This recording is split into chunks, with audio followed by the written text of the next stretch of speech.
Hello students, आप सभी का स्वागत है ठोस अवस्था भौतिकी की लेक्चर सीरीज में।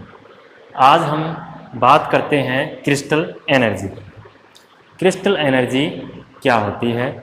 लास्ट लेक्चर में हमने बाइंडिंग एनर्जी के बारे में डिस्कस किया था और हमने बताया था कि घटक स्वतंत्र उदासीन परमाणुओं से अगर क्रिस्टल का निर्माण होता है तो उसमें जो ऊर्जा उत्सर्जित होती है उसे हमने बंधन ऊर्जा या ससंजक ऊर्जा कहा था। वहाँ पे कोहेसिव एनर्जी उसको कहा था। क्रिस्टल ऊर्जा क्या होती है? अगर हमारा क्रिस्टल आयनिक है तो उन स्वतंत्र आयनों से जब क्रिस्टल का निर्माण होता है तो उत्सर्जित ऊर्जा क्या कहलाती है? क्रिस्टल एनर्जी कहलाती है। जैसे हमारे पास यहाँ पे एक NaCl का क्रिस्टल है जिसके अंदर Na+ और Cl- आयन है और इन दो सक्सेसिव एटम के बीच की दूरी क्या है? R0। इसका मतलब R0 ये क्या है? ये वो दूरी है जब ये एटम, ये आयन्स हैं, वो क्या कर रहे हैं? एक दूसरे के पास आके स्टेबल हो गए हैं या इक्विलिब्रियम कंडीशन पर हैं। वो दूरी हमारी क्या है? R0 दूरी है। तो हम बात करते हैं क्रिस्टल एनर्जी। इस NaCl क्रिस्टल के लिए जो क्रिस्टल एनर्जी है वो हम कैसे फाइंड आउट करते हैं? तो क्रिस्टल बनता है तो वो कैसे बनता है? जैसे हमारे पास अभी क्या है? Na+ और Cl- आयन्स हैं और उन आयनों के द्वारा हमें NaCl का लैटिस बनाना है, क्रिस्टल हमें बनाना है। तो Na+ और Cl- दोनों पे क्या है? अपोजिट चार्ज है। वो एक दूसरे को क्या करेंगे? अट्रैक्ट करेंगे। जब वो एक दूसरे को अट्रैक्ट करेंगे तो उनके मध्य क्या लगेगा? आकर्षण बल लग रहा है और उस बल की वजह से वो एक दूसरे के पास आ रहे हैं। लेकिन जैसे जैसे ये क्या आएंगे? पास आते चले जाएंगे। Na+ का इलेक्ट्रॉन क्लाउड और Cl- का इलेक्ट्रॉन क्लाउड है, वो एक दूसरे को क्या करेंगे? रिपल्सन फोर्स भी लगाना शुरू कर देंगे। जब उनके मध्य क्या आ जाएगी? दूरी है वो कम हो जाएगी। इस प्रकार जब इक्विलिब्रियम कंडीशन होगी उस समय हमारे क्या हो जाएंगे? नेट फोर्स किसी सिस्टम पे क्या होना चाहिए? 0 होना चाहिए। अर्थात आकर्षण बल और प्रतिकर्षण बल दोनों क्या हो जाएंगे? बराबर हो जाएंगे। तो हमें क्या करना है? आकर्षण ऊर्जा और प्रतिकर्षण ऊर्जा दोनों निकालनी है और इक्विलिब्रियम की कंडीशन लगानी है। वो कहाँ पे मिनिमम हो रही है? फोर्स क्या होना चाहिए इक्विलिब्रियम पे? नेट फोर्स 0 होना चाहिए और पोटेंशियल एनर्जी या सिस्टम की वो क्या होनी चाहिए? मिनिमम होनी चाहिए। तो हम पहले निकालते हैं आकर्षण स्थितिज ऊर्जा। आकर्षण स्थितिज ऊर्जा U अट्रैक्टिव। U अट्रैक्टिव की वैल्यू हम निकालते हैं। अब देखो हमारा जो लैटिस है या जो क्रिस्टल है वो किससे बना हुआ है? Na+ और Cl- आयनों के द्वारा बना हुआ है और ये दोनों पे आवेश कैसा है? अपोजिट है। तो एक दूसरे को क्या करेंगे? क्या करेंगे? एक दूसरे को अट्रैक्ट करेंगे। तो वो अट्रैक्ट कर रहे हैं, उसकी अट्रैक्शन की पोटेंशियल एनर्जी कितनी है वो हमें काउंट करनी है। अब इसमें बहुत सारे Na+ Cl- Na+, Cl- ऐसे पेयर्स हैं। उन टोटल पेयर्स की हम क्या निकाल लें? पोटेंशियल एनर्जी निकाल लें और उनको ऐड कर दें तो हमारे पास क्या जाएगी? इस क्रिस्टल की टोटल पोटेंशियल एनर्जी आ जाएगी, अट्रैक्टिव पोटेंशियल एनर्जी आ जाएगी। तो हमारे पास ये क्या है? एक सेंटर पे Na+ आयन है, ठीक है। ये हम मान लेते हैं किसी दूरी R पे है। किस पे है? R दूरी पे। इस पे जो एटम्स हैं वो रखे हुए हैं Cl- के। तो सबसे पहले मैं केंद्र के Na+ आयन की बात करता हूं। तो ये केंद्र का Na+ आयन है वो 6 Cl- से घिरा हुआ है। 1 2 3 4 5 और 6। अर्थात अगर हमारा एक घन है, उस घन के सेंटर पे एक Na+ है तो वो Na+ है वो 6 फेस के सेंटर पे क्लोरीन माइनस आयन रखे हुए हैं, उनसे घिरा हुआ है। और सेंटर से प्रत्येक फेस का सेंटर है वो क्या है? एक नियत दूरी है जिसका मान क्या है? R है। हम मान लेते हैं वो मान कितना है? R है। तो पोटेंशियल एनर्जी कितनी आ जाएगी? उसको मैं कह देता हूं U1 = K, जहां K क्या है? कूलाम नियतांक है। Into Q1 Q2 upon R। आएगी या नहीं आएगी? अब ये क्या है, ये हमने एक Na प्लस और एक Cl माइनस के मध्य पोटेंशियल एनर्जी है, लेकिन ऐसे कितने जोड़े हैं हमारे पास? 6 जोड़े हैं, तो टोटल एनर्जी कितनी हो जाएगी? 6 हो जाएगी। Q1 Q2 की वैल्यू कितनी है? Q1 इज इक्वल टू ई है, तो Q2 इज इक्वल टू क्या है? माइनस ई। Q1 क्या है? Na प्लस पे आवेश था जो प्लस ई है, और Q2 NaCl माइनस पे है तो माइनस ई है। ये वैल्यू कितनी आ जाएगी? -6 के ई स्क्वायर अपॉन आर। कोई दिक्कत इसमें? अब हम बात करते हैं इसी Na प्लस की, ये 12 Na प्लस की पोटेंशियल एनर्जी और लग रही है इस पे, जो कहाँ रखे हैं? कोर के मध्य रखे हुए हैं। देखो इस डायग्राम में यही Na प्लस है, वो इस बाहर वाला जो घन है, इस घन की भुजा 1 2 3 4 और 5 6 7 8 9 10 11 12। एक घन की कितनी भुजा होती है आपको पता है ऑलरेडी? कितनी घन की कोर कितनी होती है? 12। और देखो प्रत्येक कोर के सेंटर पे, इस कोर के सेंटर पे भी एक Na प्लस है, इस कोर के सेंटर भी Na प्लस है, इस कोर के सेंटर पे भी है, इस कोर के सेंटर पे भी है, इस कोर के सेंटर पे भी है, इस कोर के सेंटर पे भी है, इसके भी सेंटर, प्रत्येक कोर के सेंटर पे एक Na प्लस रखा हुआ है। और इस Na प्लस की, इस Na प्लस से जो दूरी है, कोर के सेंटर पे जो एटम रखा हुआ है उससे दूरी कितनी है? वो है √2r। कितनी है? √2r है। तो ये जो पोटेंशियल एनर्जी है वो U2 है, वो कितनी आ जाएगी हमारी? 12 पेयर है इंटू के ई इंटू ई स्क्वायर अपॉन √2r। दोनों इस बार आवेश दोनों पे क्या है? पॉजिटिव है, क्योंकि Na प्लस से ही क्या कर रहा है? रिपेल हो रहा है और उसकी पोटेंशियल एनर्जी हमारे पास आ रही है। इसी प्रकार से वही सेंटर वाला Na प्लस है, इसके बाद जब हम आगे बढ़ते हैं तो 8Cl माइनस से क्या है? कितनी दूरी पे? √3r दूरी पर स्थित है। ये कौन से हैं? ये 8 कौन से हैं? ये Na प्लस है घन के सेंटर पे। अब उस घन के कॉर्नर वाली जो लंबाई है वो कितनी आएगी? √3r आएगी। आएगी कि नहीं आएगी? और ऐसे कितने एटम है? देखो ये सेंटर पे है, 1 2 3 4 5 6 7 8 Cl माइनस है, तो ये पोटेंशियल एनर्जी कितनी आ जाएगी? U3 is equal to 8 into के e square upon √3r। Sign कैसा? माइनस का, क्यों? Cl माइनस और Na प्लस के मध्य फोर्स लग रहा है। इस प्रकार और आगे हम बढ़ेंगे तो और पेयर्स मिलेंगे, अल्टरनेट पेयर्स मिलते जाएंगे, तो टोटल एनर्जी हमारी जो सिस्टम की आएगी वो U कितनी आएगी?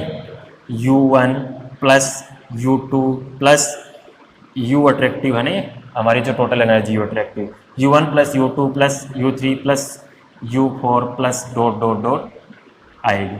आएगी या नहीं आएगी? इन सब का सम कर देते हैं अपन, तो कितना आ जाएगा? UA इज इक्वल टू, पहला पद U1 वाला ये रहा अपना, -6 के ई स्क्वायर अपॉन r। ठीक है। U2 वाला +12 के e square upon √2r। U3 -8 के e square upon √3r।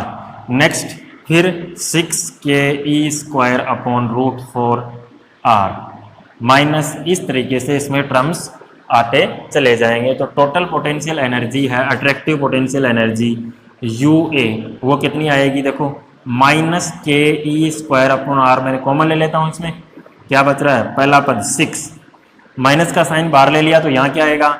-12 upon √2, minus का साइन बाहर आ चुका है, +8 अपॉन √3, माइनस का साइन बाहर आ गया, -6 अपॉन √4, प्लस इस तरीके से ये सारे टर्म्स आएंगे।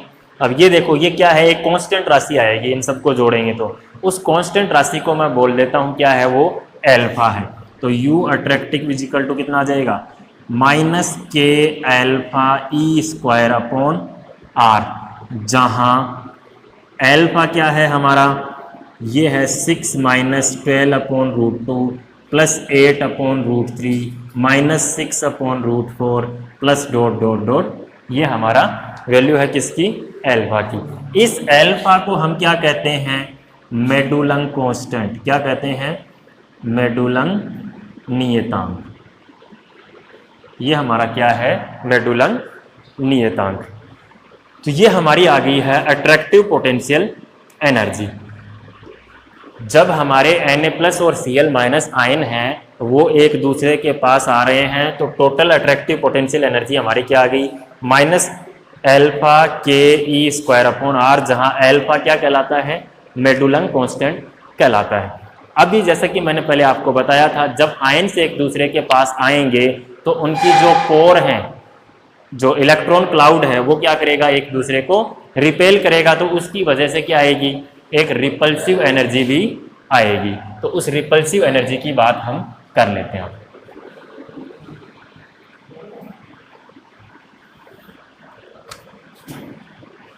प्रतिकर्षण स्थितिज ऊर्जा, UR, रिपल्सिव पोटेंशियल एनर्जी। जब इलेक्ट्रॉन क्लाउड एक दूसरे के पास आते हैं तो रिपल्सिव पोटेंशियल एनर्जी है, उसका मान है वो इस समीकरण के अकॉर्डिंग चेंज होता है, जहां D एवं N नियतांक हैं जिनका मान हमें निकालना है। D और N का मान हमें निकालना। तो पहले हम निकाल लेते हैं D का।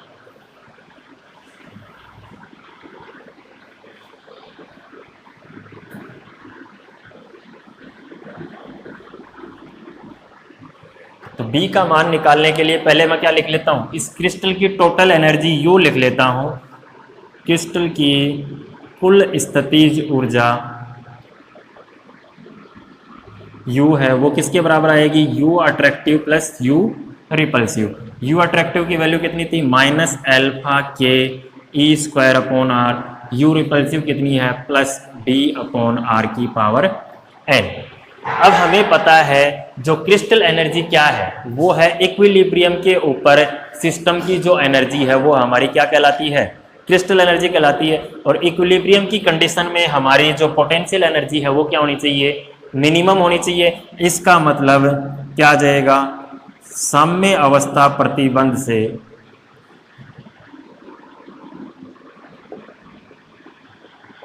ΔU/ΔR, साम्य कहाँ पे आ रहा है, R0 दूरी पे क्या आ रहा है, साम्य आ रहा है।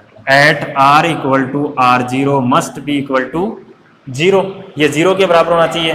तो U की वैल्यू हमारे पास ये है, इसका अवकलन कर देते हैं। R = R0 पे उसको 0 के बराबर रखेंगे तो वो वैल्यू हमारी किसकी आ जाएगी, B की वैल्यू आ जाएगी। हाँ, तो इसका अपन अवकलन कर लेते हैं, अवकलन करते हैं। चलो देखें, जो पहला पद है उसका अवकलन आ जाएगा -α/Ke², 1/R का क्या आ जाएगा, -1/R² प्लस B कांस्टेंट है R⁴n, 1/R⁴n का -n/R⁴n+1 आ जाएगा।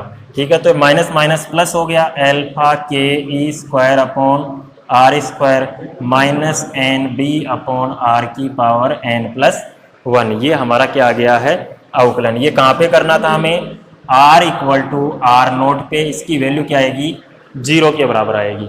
करो देखें,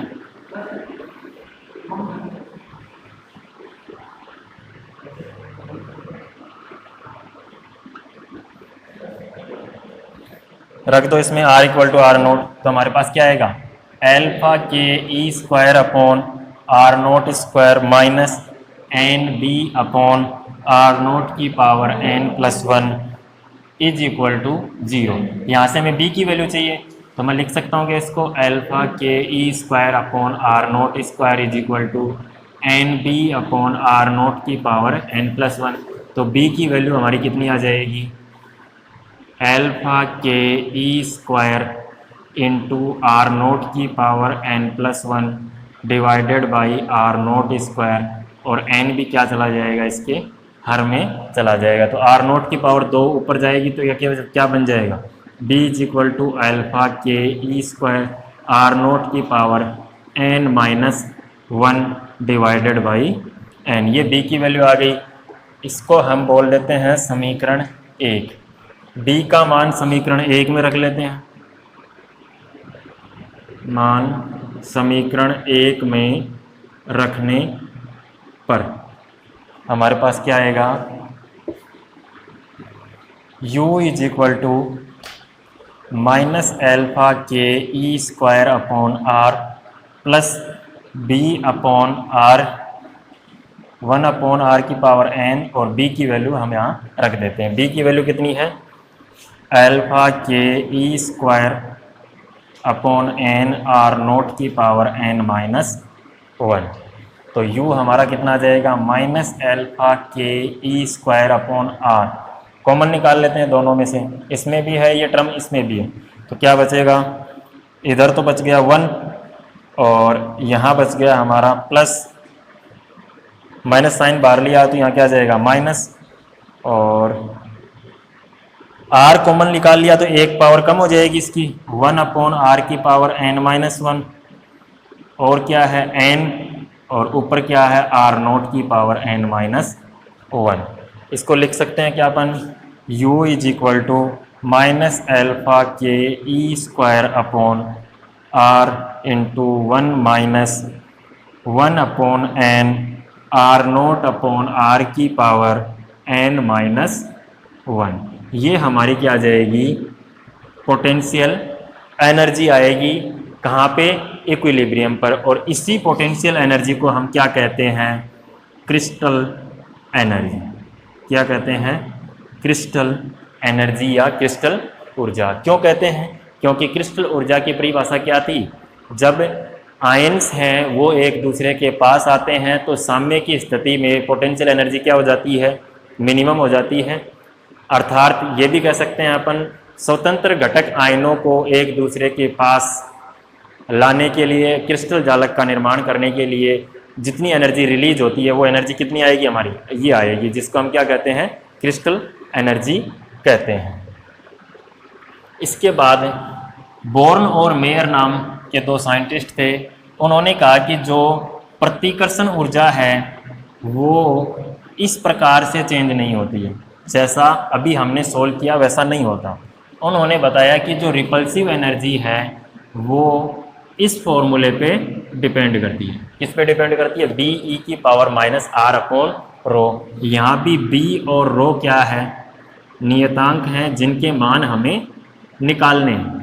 क्या करने हैं, निकालने हैं। तो इस फॉर्मूले को यूज करके हम फिर निकालते हैं कि कितनी पोटेंशियल एनर्जी या क्रिस्टल एनर्जी है वो कितनी आएगी। तो यू टोटल कितनी आ जाएगी, माइनस एल्फा के e square upon r plus b e की power minus r upon rho. वही हमारा साम्य अवस्था प्रतिबंध लगा देते हैं अपन। साम्य अवस्था प्रतिबंध से क्या आएगा हमारे पास, d u upon d r at r is equal to r nought must be equal to 0।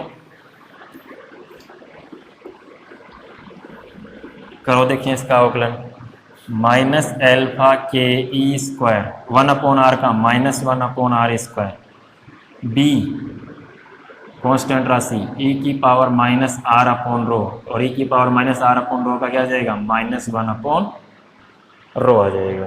तो क्या आ जाएगा, माइनस माइनस प्लस, और ये कहाँ पे है हमारा, r equal to r naught पे इसकी वैल्यू कितनी आनी चाहिए, 0 आनी चाहिए इक्विलिब्रियम में।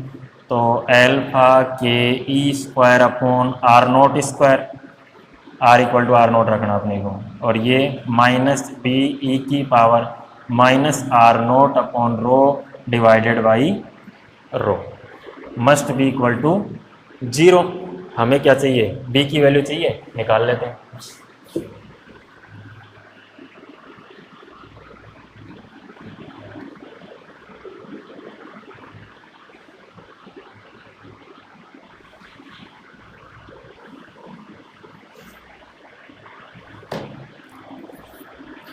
ये माइनस का साइन इसको राइट साइड में भेज देते हैं।